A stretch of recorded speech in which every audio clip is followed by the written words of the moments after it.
Salve a tutti signori, io sono Lorenzo e questo è il mio canale di tecnologia, benvenuti.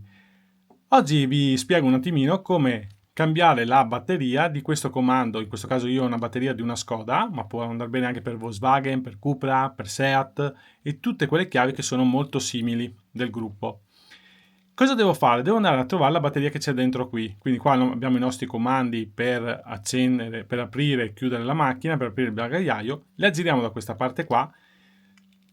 Tiriamo fuori la chiave che c'è di riserva, che è questa qui, ok? Quindi si preme questo tastino qua e si sfila la chiave. Poi cosa facciamo? Andiamo a inserire la chiave da questa parte qua, quindi dove c'è il marchio, non dove ci sono i comandi, ma da questa parte qui. Attenzione a non fare questo errore. Alzo un po', vedete che l'ho alzato un po', così, tac. Vado a togliere la plastichina che mi ricopre la nostra batteria, eccola qua, è una CR2032, attenzione alla polarità come è messa più, ma comunque qui sotto il telecomando viene messa anche com'è la polarità, vedete il più sopra, il meno sotto, e viene anche rispecificata che è una CR2032. 2032 sono queste batterie qua, che io ho qua, e qua c'è scritto CR2032, 32 è lo spessore, quindi attenzione a non sbagliare, altrimenti poi non fa contatto. Prendete un cacciavitino, così, io in questo caso l'ho preso a taglio, lo alzo e sfilo la batteria.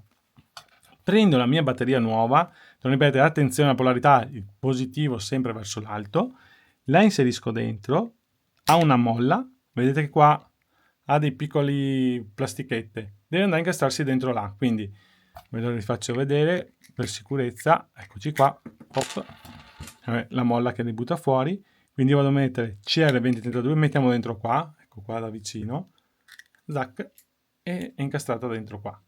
Molto bene. Qui c'è la guarnizione, attenzione a non schiacciarla, cose del genere.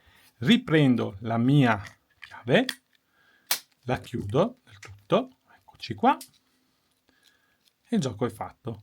Io vado a premere adesso, vedete che funziona. Funziona perfettamente.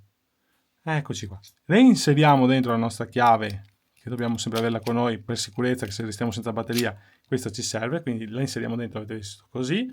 Chiudo, tac, e lui adesso è bloccato ed è fermo. Se voglio andarlo a riaprire, premo il tastino qua e sfilo la mia chiave. Eccoci qua. Tutto in ordine. Quindi gioco fatto, se il video vi è piaciuto mettete un bel like, iscrivetevi al canale, attivate le notifiche. Grazie a tutti e arrivederci. Ciao ciao!